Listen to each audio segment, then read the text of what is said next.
do áudio não falhar, tá bom? Mas se eventualmente ele falhar, vocês me avisem e a gente reinicia. Mas caso contrário, eu vou manter assim. E o terceiro ponto, e não menos importante, a questão da apresentação dos slides, né? Então, durante a nossa aula, eu vou apresentar os slides ali, e fica um pouco ruim para mim abrir o chat, né?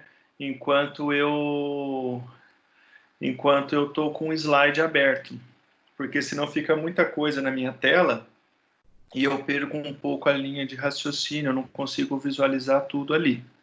Então, o que eu peço?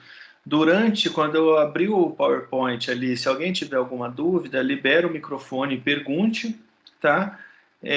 Ou se perguntar pelo chat, podem perguntar, mas eventualmente eu vou demorar um pouco para ver, porque eu não vou ficar abrindo o chat toda hora, tá?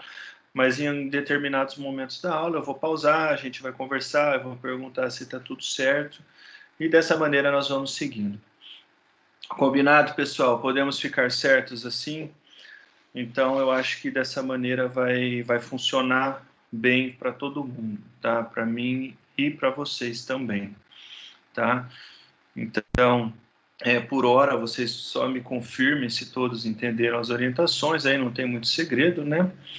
Muito bem. Então, o primeiro ponto, pessoal, eu vou aqui abrir a minha apresentação, o meu slide, tá?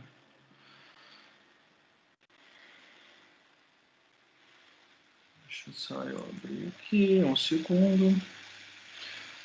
Todos enxergam, pessoal, o meu slide aqui? A capa do meu slide. Nesse momento, vocês podem sim responder pelo chat, só para eu saber se todos visualizaram ali o slide. Tá?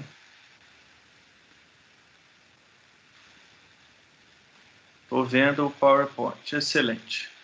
Então, se todos estão vendo o PowerPoint, eu vou dar início à nossa aula aqui, tá? Qualquer dúvida, novamente, não apareceu? Estou vendo o WhatsApp. Deixa eu fechar aqui, então, peraí. Fechar aqui, fechar aqui. Cadê?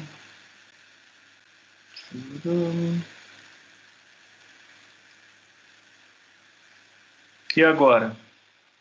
Estão vendo?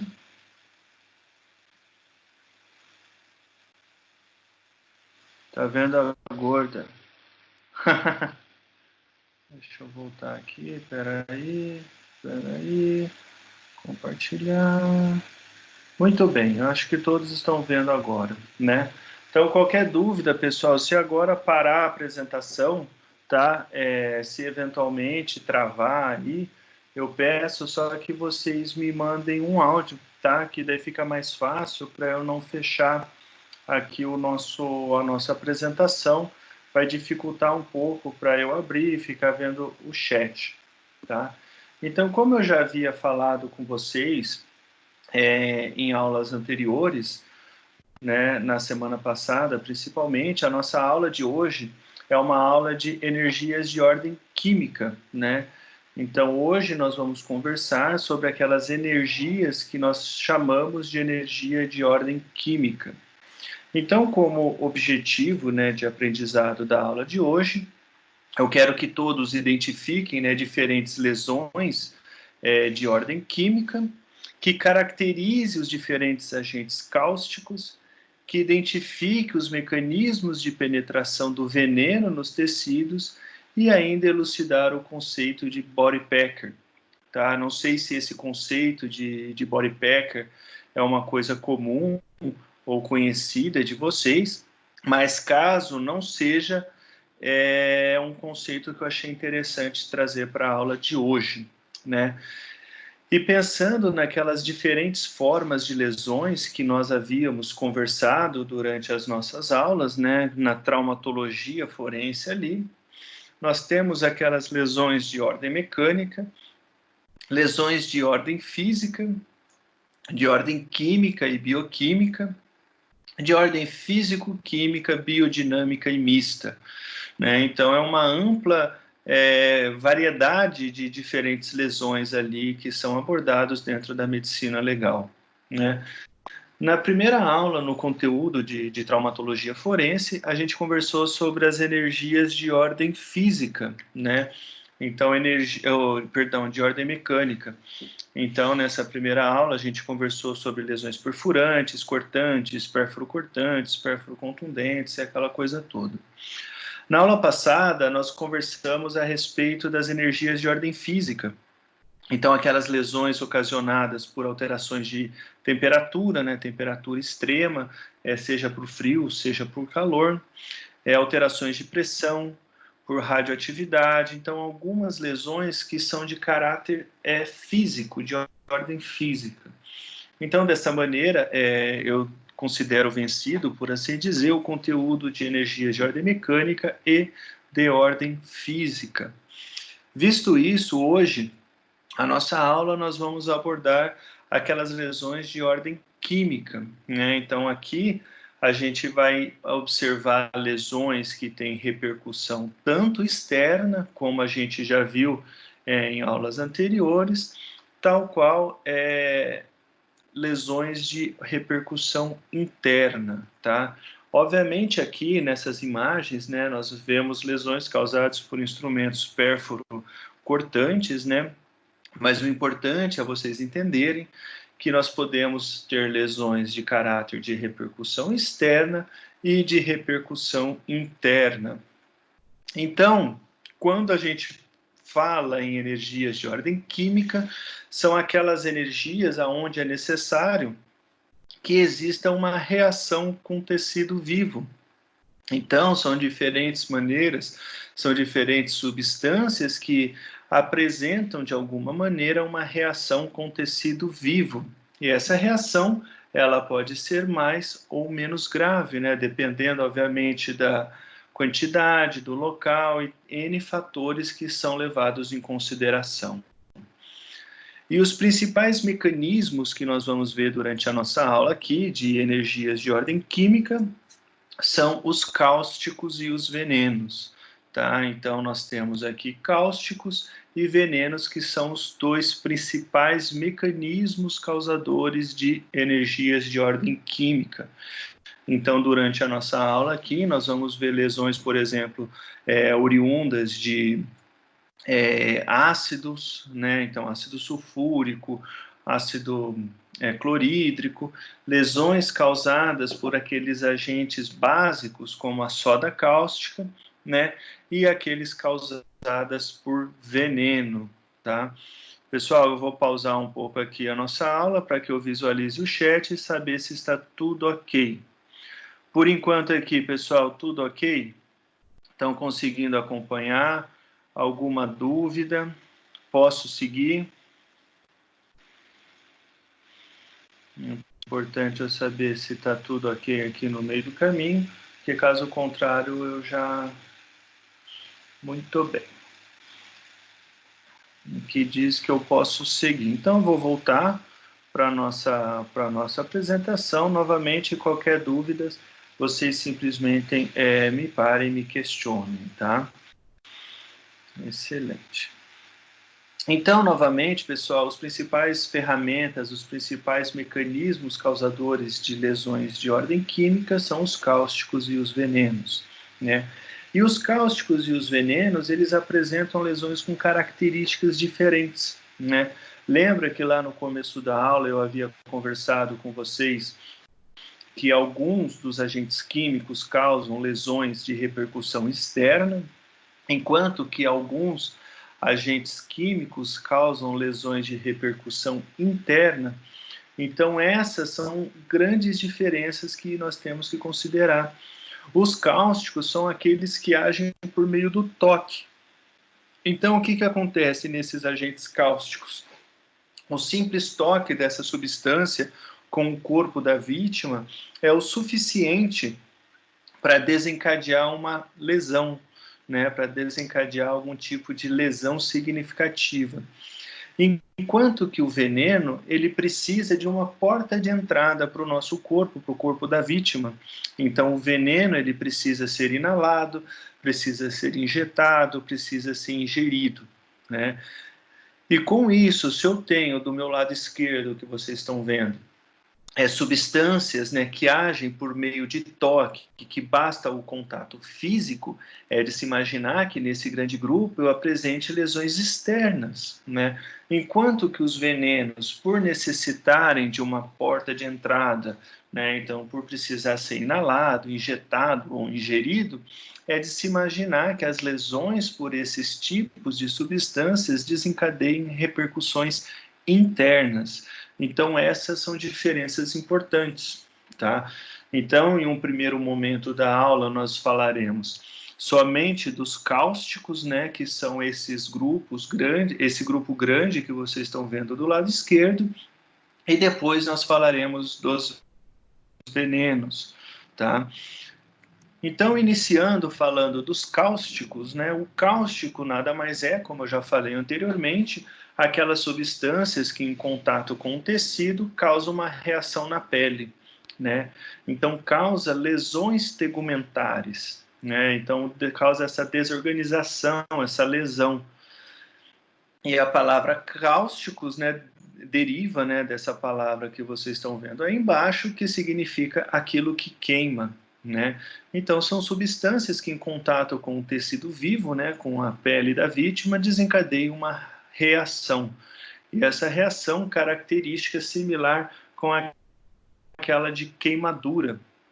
E os cáusticos, eles são divididos em dois grandes grupos. Então, os ácidos e as bases, né? Então, quando a gente conversa sobre agentes cáusticos, a gente pensa basicamente na ação de ácidos ou bases cáusticas.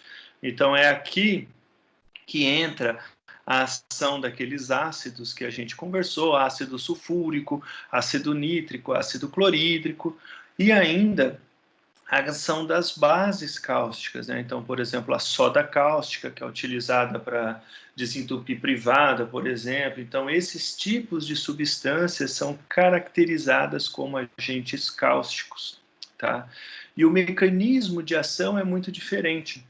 Apesar de tanto o grupo dos ácidos quanto o grupo das bases cáusticas, ao entrar em contato com a pele, com o tecido vivo, desencadear uma reação, né, uma desorganização, essa desorganização se dá de maneira diferente.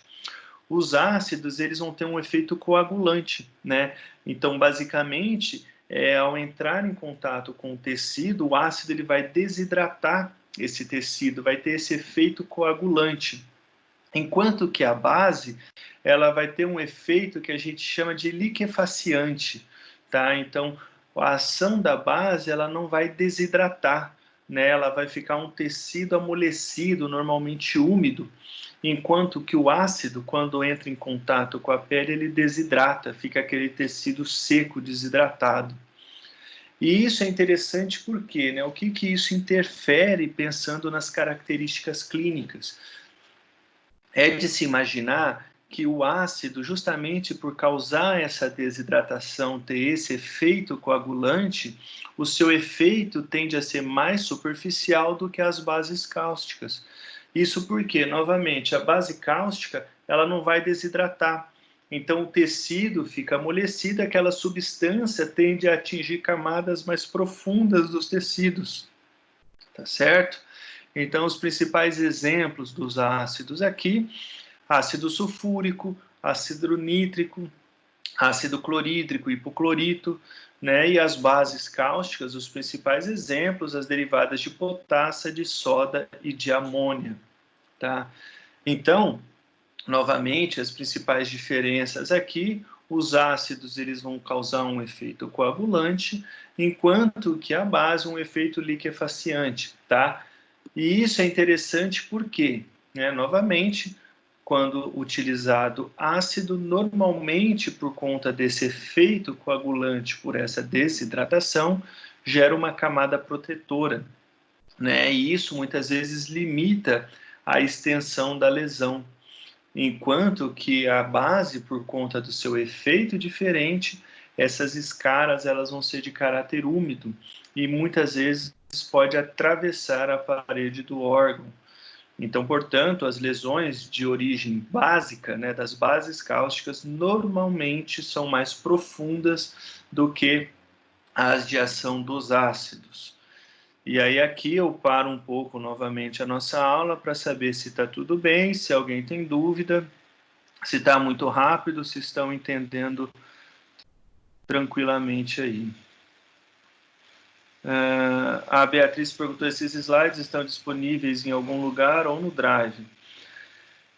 Pessoal, os slides eu vou disponibilizar nos dois, tá? Eu vou colocar naquela pasta de arquivos ali no Drive, tá? E também eu vou colocar como arquivos da disciplina, né? Então, se vocês acessarem ali a disciplina de Medicina Legal, em arquivos vai ficar disponível tanto a videoaula gravada, quanto o PDF dos slides, tá? Eu me comprometo a fazer isso, obviamente depois que termina aqui, já está gravando, mas depois que termina leva um tempo para o programa gravar tudo isso, mas a gente vai disponibilizar para vocês, tá bom? Os vídeos, então o vídeo da aula vai ficar disponível lá, justamente, né? Toda a aula gravada aqui, todo esse vídeo vai ficar disponível como arquivo da disciplina, né? Quais vídeos? É esse que você está se referindo, Luciana? Vai isso,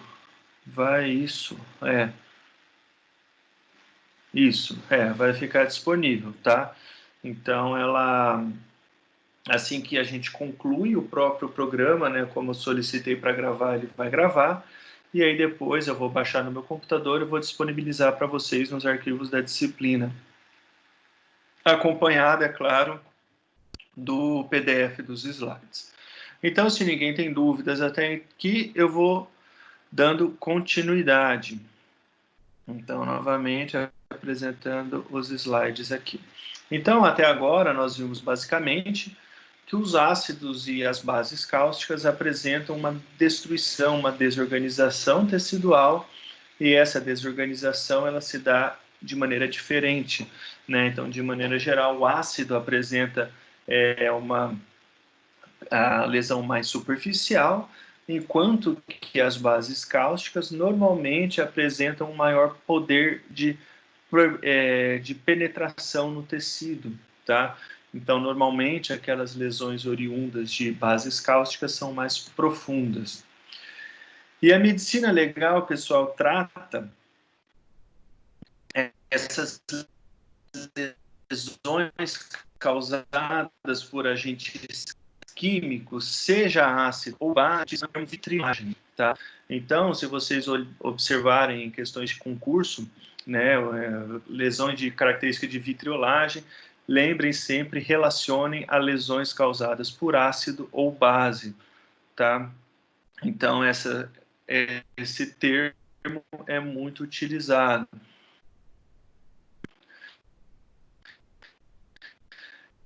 Então, aqui são alguns exemplos, né, de lesões e bases. Então, observe que essas marcas, elas são parecidas, são similares com... Opa! Só um minuto. Perdão, pessoal, eu fui clicar aqui e saí sem querer. Então, aqui, essas cicatrizes, né, elas se tornam muito parecidas com cicatrizes de queimadura, né? Então, após o processo de cicatrização, melhor dizendo, então aquelas cicatrizes causadas após, né, essas ações, elas se tornam muito parecidas com queimaduras por fogo, né, por excesso de temperatura. Entretanto, quando a lesão é recente, fica muito mais fácil diferenciar justamente por conta disso que eu falei, por conta dessa desidratação causada por ácido e por conta dessa ação, né, da base que normalmente gera uma profundidade no tecido. Então, clinicamente, durante a ação em si, quando a queimadura é recente, fica mais fácil diferenciar, né? Aqui na mão, vocês podem observar a ação de ácido né, na mão, onde a gente observa essa característica, fica um tecido brilhante, com característica de tecido seco, né? Então, característico dessa desidratação causada por agentes ácidos. Aqui, uma cicatriz bem grande, né, na região de cabeça e pescoço, também causadas por agentes químicos, nesse caso, por ácido sulfúrico, tá? Aqui, por agentes químicos na boca de um bebê, né? Então, a gente observa essas lesões, essa reação tecidual desencadeada, nesse caso, uma reação muito recente, né? Uma lesão recente, ainda não cicatrizada. Essa menina é uma menina que ficou muito famosa, né? Vocês devem ter visto a história dela, se eu não me engano, ela é do Paquistão, né? Então, o marido dela, se não estou enganado, jogou uma bacia de ácido na sua cara, né, no seu rosto, causando toda essa destruição que vocês estão vendo. Isso aí é um tecido já cicatrizado, tá? Então, são cicatrizes realmente importantes. Aqui, nessa região de pescoço, vocês podem observar uma lesão extremamente recente, né? Então, é uma lesão causada, nesse caso, por um agente cáustico básico. Então, é uma base cáustica, para ser mais preciso, aqui é uma soda cáustica, se não estou enganado.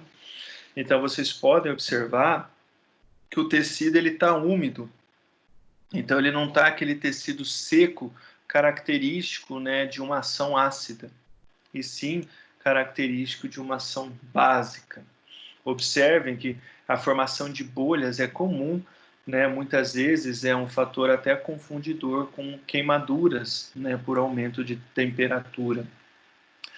Então, a identificação da substância causadora da lesão se dá basicamente pela análise do aspecto das lesões, né? Então, o que é feito normalmente, além da análise, né, das características daquelas lesões, né? Então, se tem características de lesões por desidratação, ou ainda se é característicos por lesões por liquefaciante, né? Aquelas lesões causadas por bases.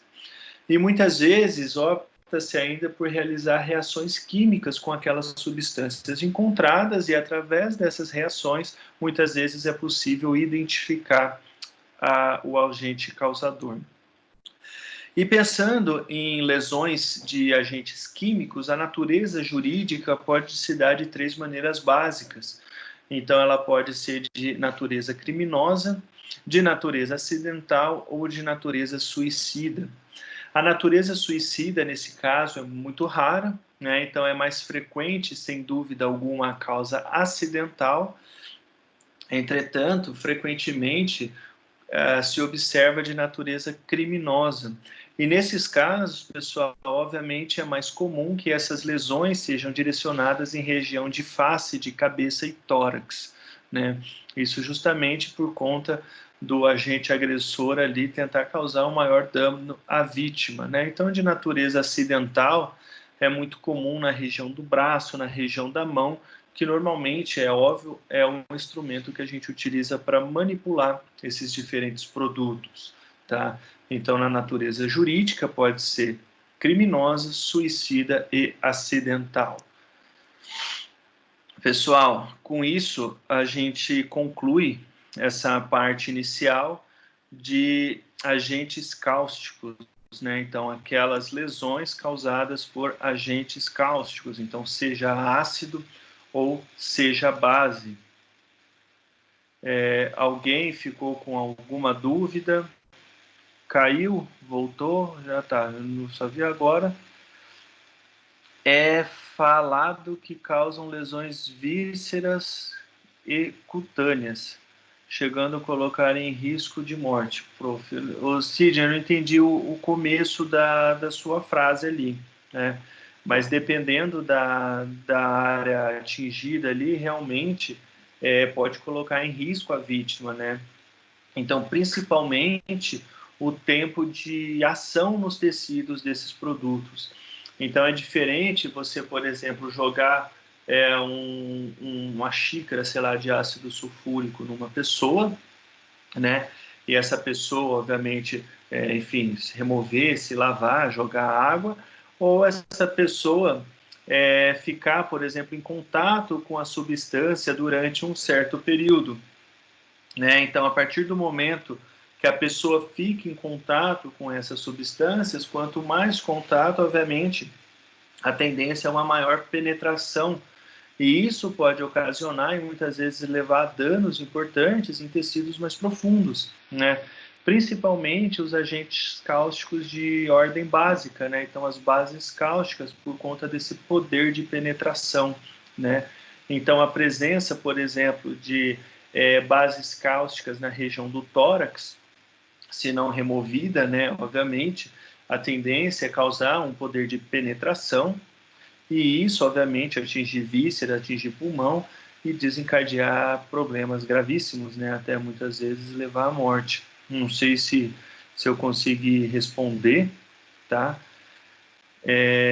Tudo certo, pessoal, até aqui tranquilo. O Diogo falou ali que tranquilo, os demais tudo certo. Agentes cáusticos fácil, fácil.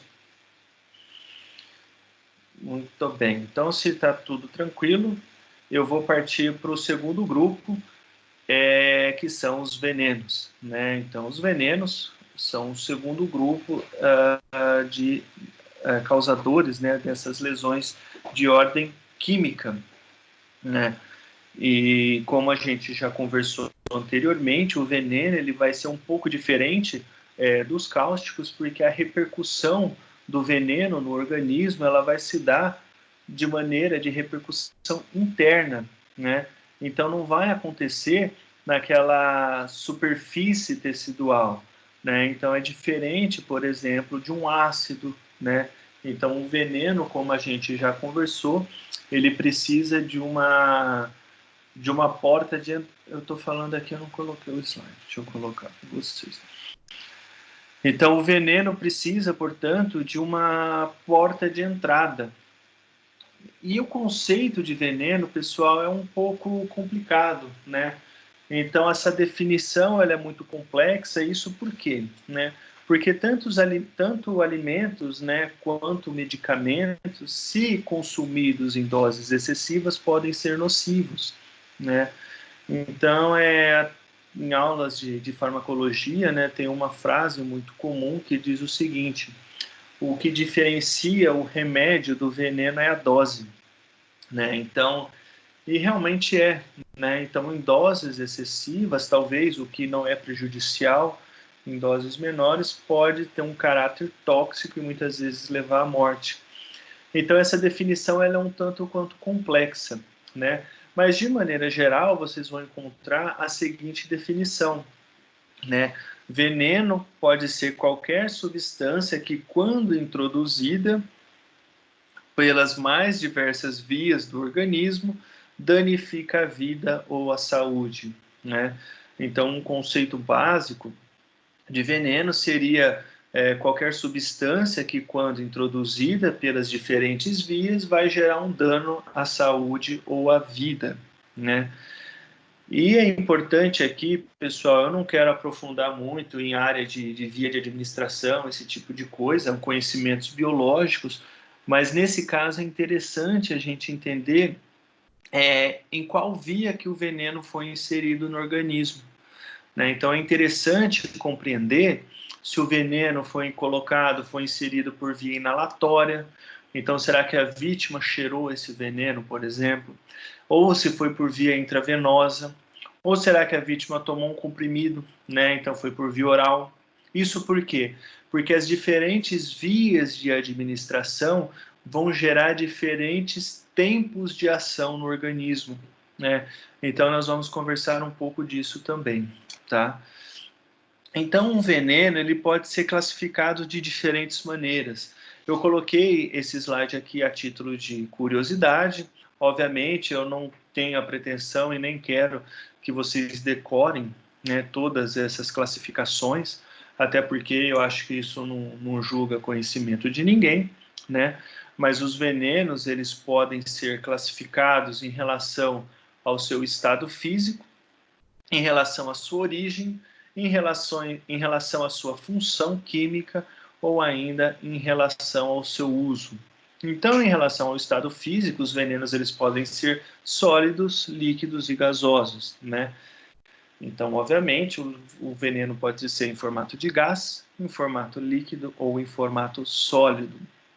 Em relação à sua origem, ele pode ter origem animal, portanto, oriundo de animais, podem ter origem vegetal, podem ter origem mineral ou ainda podem ter origem sintética. Com relação às suas funções, eles podem ser ácidos, bases ou sais. E em relação ao seu uso, né, ele pode ser de uso doméstico, de uso agrícola, de uso industrial, de uso medicinal, cosméticos ou venenos propriamente ditos, né?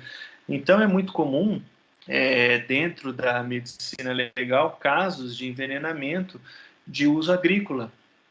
Então, pessoas ali trabalhando com pesticidas, ficando com aquela bombinha nas costas lá, injetando pesticidas o dia inteiro, né? Isso muitas vezes, se não utilizar proteções adequadas, pode gerar um quadro de envenenamento, né? Então, o uso, muitas vezes, apesar de eu não querer que vocês decorem aqui, muitas vezes pode facilitar e facilitar a compreensão do mecanismo, né? Como de fato aconteceu aquele tipo de lesão. E aí aqui, pessoal, nós entramos nas principais vias de administração, né? Aquilo que eu falei para vocês, que é muito importante. Alguém quer fazer alguma pergunta, pessoal? Eu vi que eu acho que alguém ligou o microfone.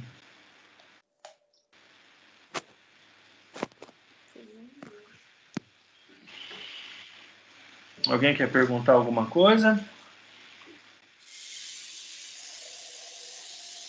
Ó, acho que a pessoa ligou o microfone por engano. Eu vou ativar o mudo de qualquer maneira aqui. Caso a pessoa queira perguntar de novo, é só me perguntar, tá bom? Muito bem, vamos voltar aqui para o slide.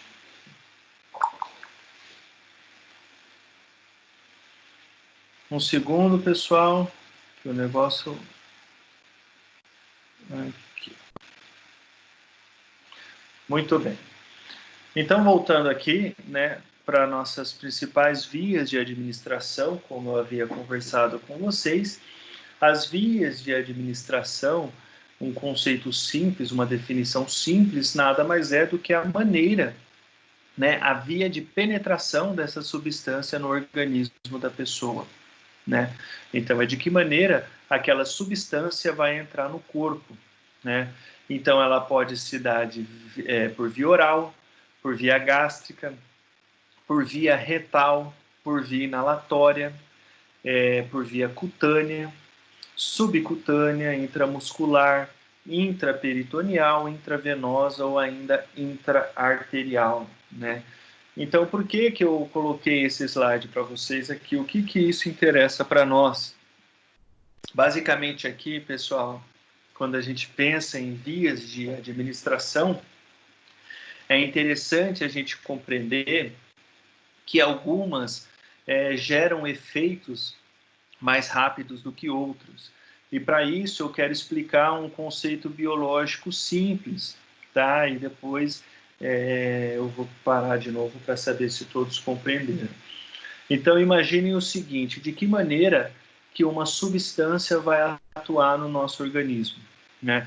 Então, de maneira geral, a substância, seja um remédio, seja um veneno, seja lá o que for, ela vai atuar quando ela entra no que a gente chama de corrente sanguínea, né? Então, a partir do momento que cai na corrente sanguínea, essa substância vai ser distribuída e dessa maneira ela vai gerar um efeito. No caso de um remédio, é um efeito benéfico, no caso de um veneno, é um efeito nocivo, né?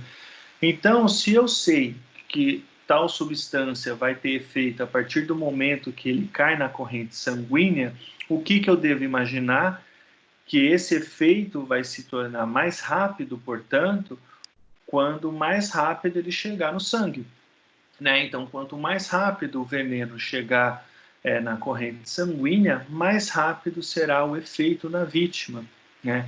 Ora, se eu sei que quanto mais rápido esse veneno chega no sangue, mais rápido vai ser o efeito, é de se imaginar que as vias intravenosa, intraarterial, são vias que o efeito é muito rápido, para não dizer basicamente instantâneo. Por quê? Porque o veneno é injetado diretamente dentro de um vaso sanguíneo. Enquanto que, por exemplo, a via oral, então a pessoa tomar um comprimido de maneira geral, por exemplo, o efeito tende a ser mais demorado, né? Porque a pessoa vai engolir, esse comprimido vai entrar no trato gastrointestinal, vai passar pelo estômago, pelo intestino, até que seja reabsorvido, né?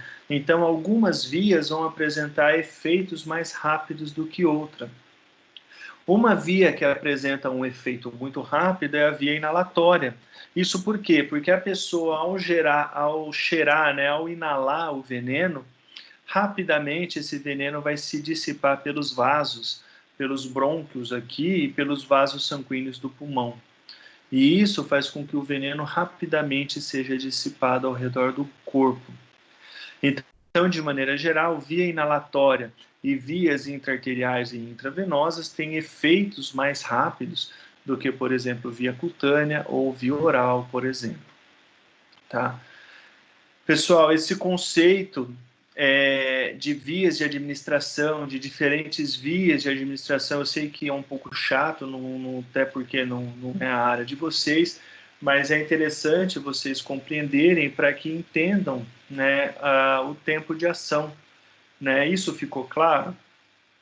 Alguém não entendeu? Eu posso repetir ou tentar mudar a maneira de explicar, para que todos consigam compreender. Tá? Tudo certo? Muito bem. Então, o Sidney fez muito... O que você fez, Sidney? Você fez muito o que ali? Desculpa, eu vi agora a sua mensagem.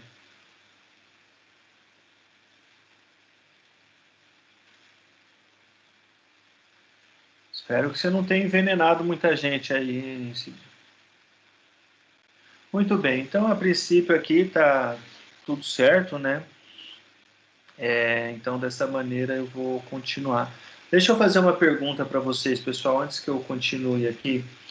Esse conceito de body packer, vocês já ouviram falar? Já sabem o que é isso? Uma coisa que eu vou falar no fim da aula, que eu acrescentei, na verdade, até na turma do matutino ali, eu coloquei quase em cima da hora. E eu achei interessante porque no dia que eu estava montando a aula de vocês, eu vi uma notícia desse body packer. E aí eu falei, eu vou colocar na aula, eu achei que seria interessante. Então ali as meninas falaram que não. Muito bem, então vocês vão ver, espero que achem interessante. Para a vítima não é muito, né? Mas para nós, de caráter de estudo, é bem legal. Muito bem. Então vamos lá, onde eu parei aqui. Vias de administração.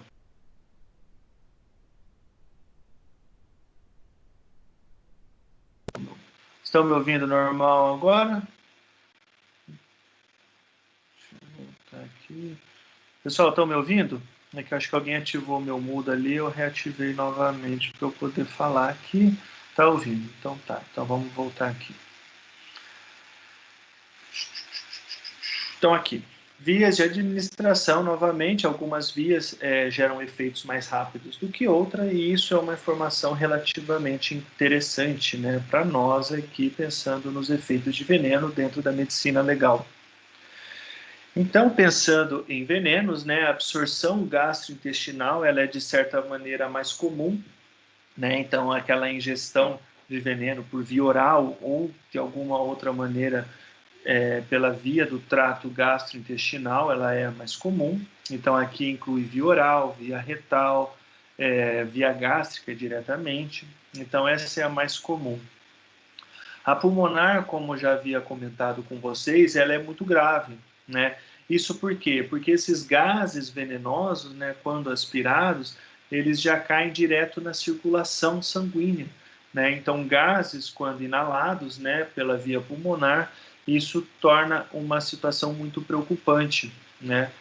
E até meio ridículo dizer isso, mas se vocês já assistem filmes aí de vilões, aquelas coisas todas, alguns filmes, os vilões ali nos filmes falam assim, eu vou envenenar uma população, acabar com uma população através de gases, né? Vou soltar um gás na cidade lá. E isso faz todo sentido, né? Então, se a gente pensar que é uma via grave, né? E a velocidade de absorção, como a gente já conversou, vai depender da solubilidade, da concentração e principalmente da via de administração, né? Então, a velocidade de absorção desse veneno, né, a velocidade de ação, depende de solubilidade, concentração e via de administração. Então, o que acontece com o veneno quando em contato com o nosso corpo? Qual é a sequência? Então, as substâncias, né, essas substâncias nocivas, os venenos, elas passam por essas 5 etapas. Isso acontece de maneira geral, independente da via de administração, independente do veneno. Então, o que acontece é essa sequência: absorção, fixação, transformação, distribuição e eliminação, né? Então, a absorção nada mais é quando o veneno chega à intimidade dos tecidos. Então, aquele veneno, ela, de certa maneira, entra no interior dos tecidos. E muitas vezes, quando realiza essa penetração nos tecidos, eles vão se alojar em alguns órgãos. Esse é um processo que nós chamamos de fixação. Então, quando essa substância ela vai e se localiza em certos órgãos, como o pulmão, o coração. Após isso, como uma tentativa de proteção do próprio organismo, ele vai tentar o quê? Defender da ação tóxica do veneno.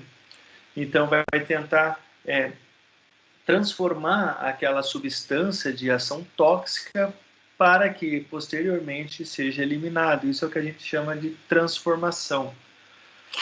E após essa etapa, o veneno ele vai ser penetrado na superfície, na circulação, né, nos vasos sanguíneos, um processo que a gente chama de distribuição, até que ele é expelido, né? Então ele é eliminado, seja pela urina, pelas fezes, enfim, por N vias naturais, o veneno acaba que é expelido, tá? Isso é o que a gente chama de eliminação, tá? E o conjunto de elementos que caracteriza uma morte, né, causada pela ação, né, dos venenos é o que a gente chama de envenenamento. Então, o envenenamento nada mais é do que o conjunto de elementos caracterizadores da morte violenta ou do dano à saúde ocorrido pela ação de substâncias.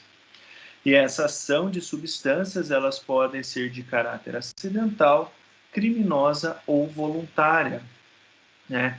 Eu não preciso nem dizer para vocês que pode acontecer, como já citei o exemplo,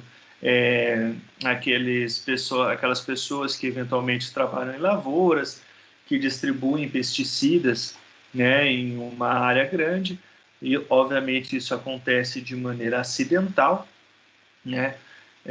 Pode ter natureza criminosa, né? Então a pessoa pode ser forçada a ingerir, né, essa substância tóxica, ou ainda, enfim, toma sem saber o que está ingerindo ali, mas de maneira culposa, ou ainda voluntária, né? A pessoa pode tentar cometer suicídio, né? Então são casos aonde de natureza jurídica pode se dar de forma acidental, criminosa ou voluntária.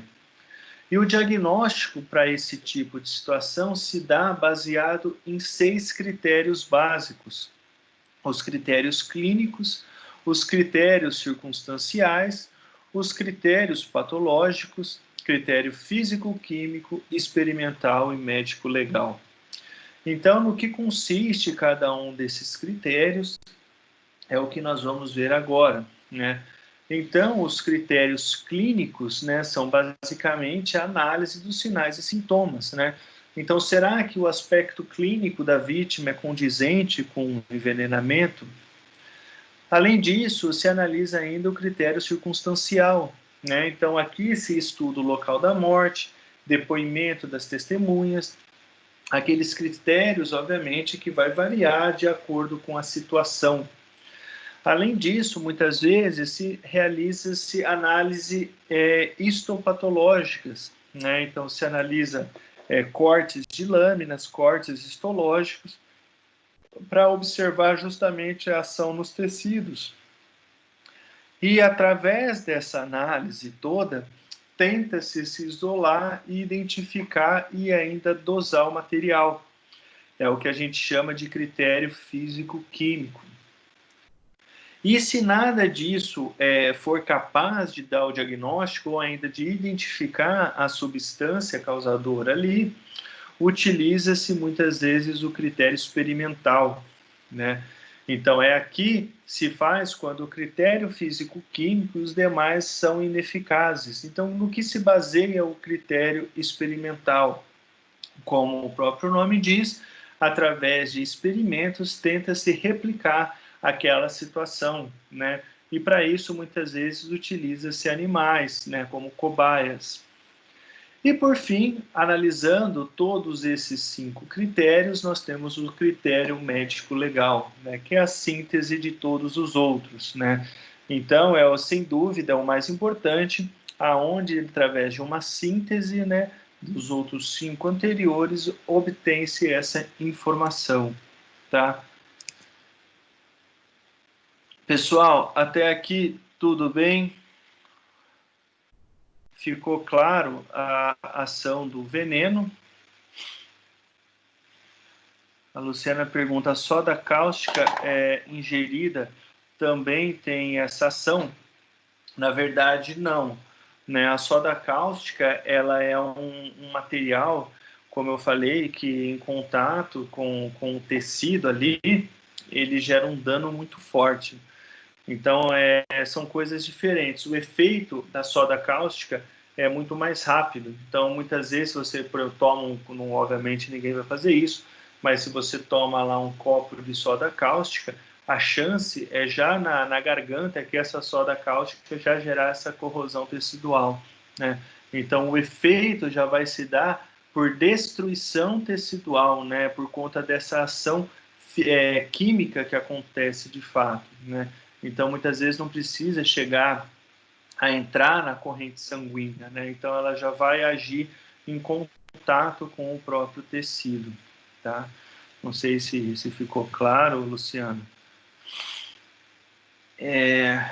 Pessoal, com isso, a gente conclui a ação de venenos e cáusticos. Espero que todos tenham compreendido. Nesses casos, para quem gosta daquelas fotos mais fortes aí, eu não coloquei aí nenhuma foto dessa ação de envenenamento, porque alguns aspectos que devem ser analisados são mais aspectos histológicos e microbiológicos, então não seria uma coisa impactante que facilitasse no diagnóstico para vocês, tá? Mas, se eu não me engano, no site do professor Maltos tem algumas imagens, e, enfim. Eu tentei entrar, inclusive, para coletar algumas imagens no site do professor Maltos e estava fora do ar. Não sei se alguém aí teve interesse de acessar o site que eu falei para vocês, ou se vocês nem tentaram, não gostam de ver imagens, mas o site estava fora do ar e deve voltar, né? Eu acredito que em um período curto de tempo ele deve voltar, tá? Muito bem. Então nós temos, já entrei para olhar. E vocês conseguiram, Beatriz e Diogo, conseguiram acessar, conseguiram ver? Ou já estava meio fora?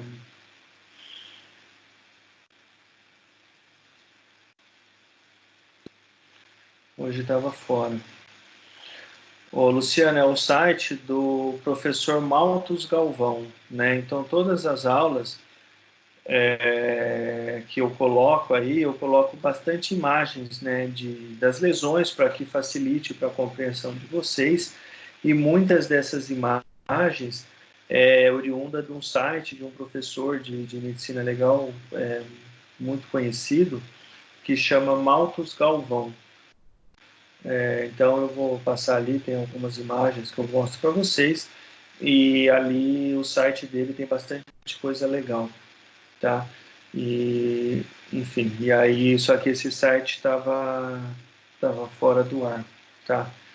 Deixa eu voltar aqui para os slides, então, para que a gente parta para a parte final da aula, né? Nós já temos 1 hora de aula aqui, para que eu vá para a parte final aqui com vocês. Então, vou voltar para os meus slides. Antes, entretanto, opa, o que eu fiz aqui?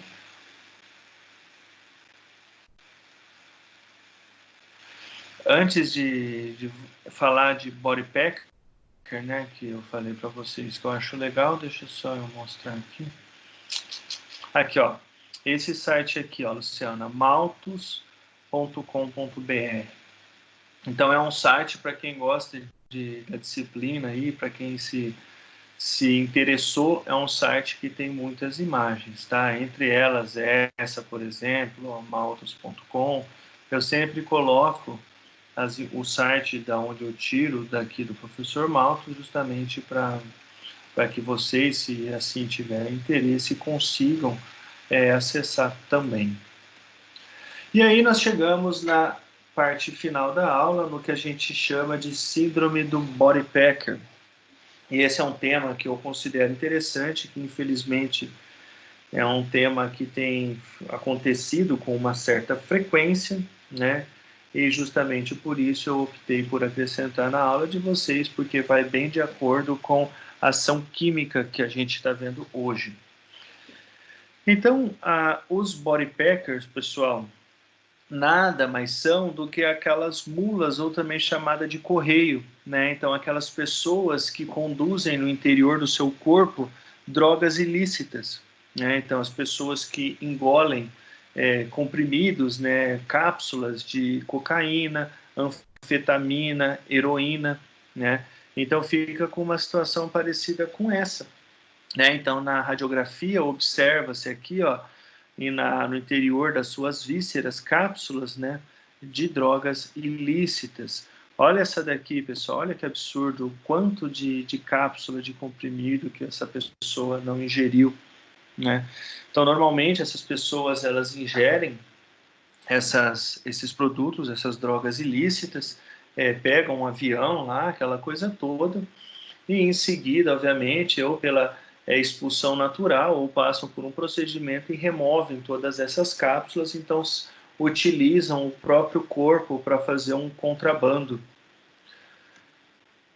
E os body packers, eles são diferentes de um conceito do body pusher, tá? Então são dois conceitos diferentes. Porque os body packers, que é esse que eu estou abordando com vocês, são aquelas pessoas que levam as drogas no interior do corpo, né? Então, no intestino ou no estômago. Então, eles engolem, de fato, as cápsulas de drogas. Enquanto que os body pushers, eles normalmente carregam pequenas quantidades em orifícios naturais. Então, são aquelas pessoas que transportam essas cápsulas, essas drogas no ânus e na vagina, né? Então, nos seus orifícios naturais. Obviamente, pessoal, até pela quantidade e pela ação, né, é muito mais grave, né, uma situação de rompimento dessas cápsulas se acontecer dentro do corpo do que nas cavidades como ânus e vagina, né? Então, essas pessoas, né, podem sim gerar efeitos graves à vida, né? Aqui, vocês podem observar um estômago de uma vítima mortal, né, de uma pessoa que morreu por esse transporte, né?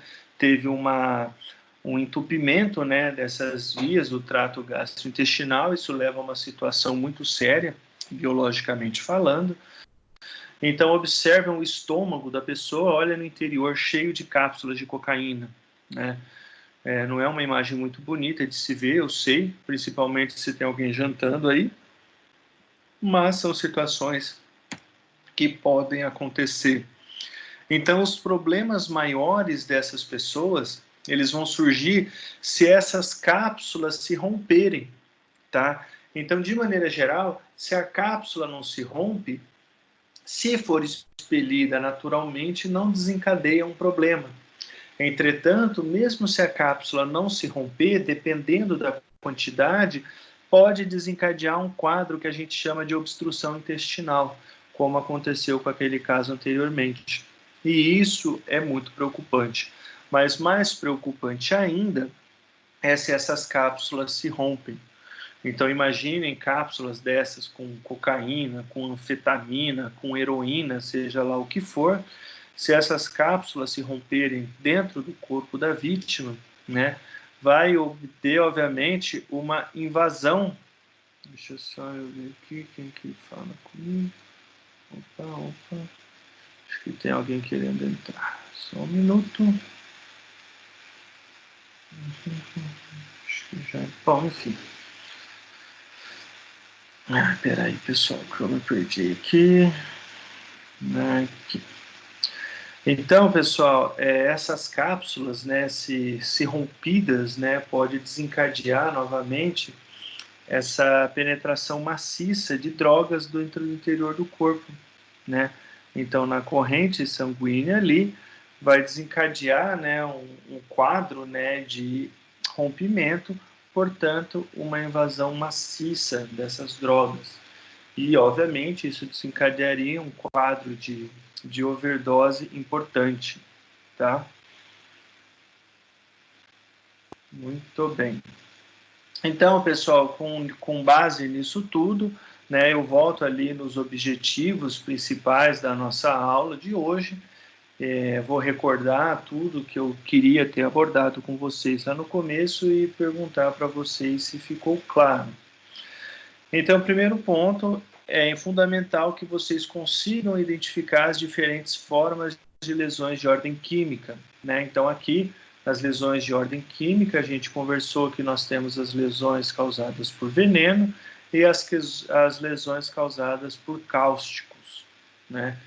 E aí, caracterizar os diferentes agentes cáusticos, então aqui a gente tem que diferenciar aqueles com ação ácida daqueles de ação básicas, né? Então, as bases cáusticas geram lesões que são diferentes das lesões ácidas. Novamente, os ácidos, eles causam aquele efeito de desidratação nos tecidos. Então, normalmente, uma ação ácida tende a ser mais superficial quando comparado a uma ação básica, né, que tende a ter uma maior penetração do tecido. Além disso, eu pedi para que vocês conseguissem identificar os diferentes mecanismos de penetração do veneno nos tecidos, né? Então, aqui, as vias de administração, basicamente, eu falei que isso era muito importante, porque é isso que define basicamente a velocidade de ação da substância.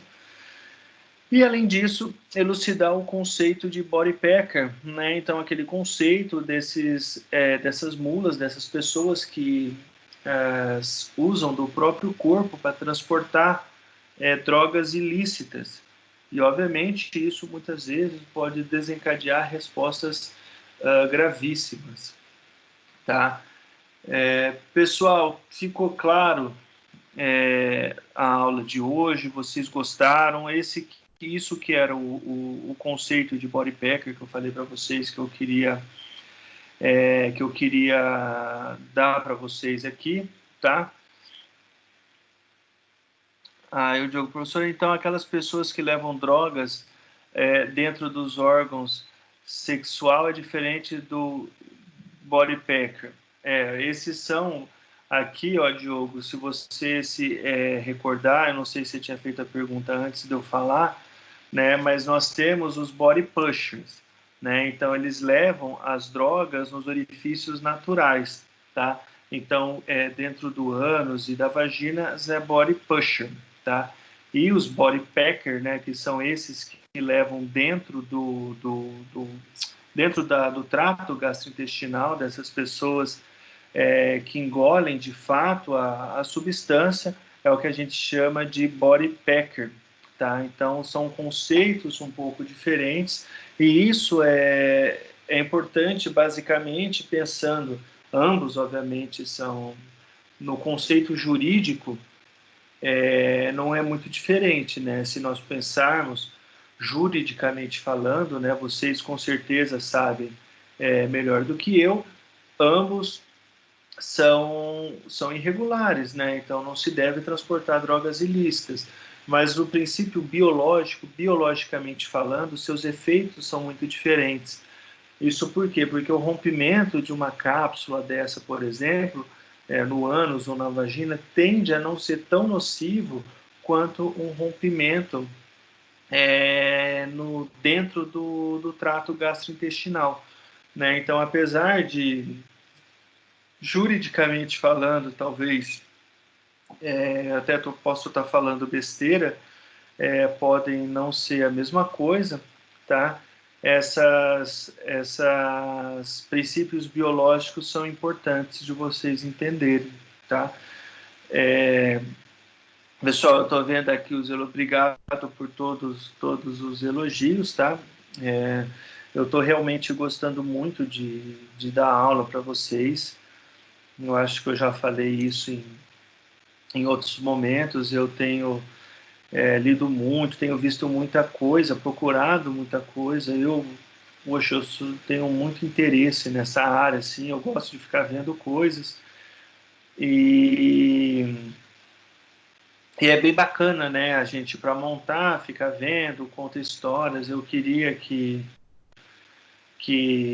a gente tivesse presencialmente, né? Eu acho que essas discussões, apesar de eu achar que é muito, muito válida aqui, né, e nesse caráter remoto que nós estamos tendo, eu tenho vontade de voltar e espero que ainda dê tempo de nós entrarmos em caráter presencial, né, uma vez que a nossa disciplina ela é semestral só, né?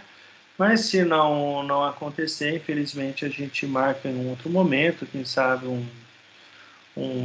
algum outro tema, uma palestra fora aí, tá? Eu vi ali que a Érica falou uma série, Aeroporto, Tráfico de Drogas.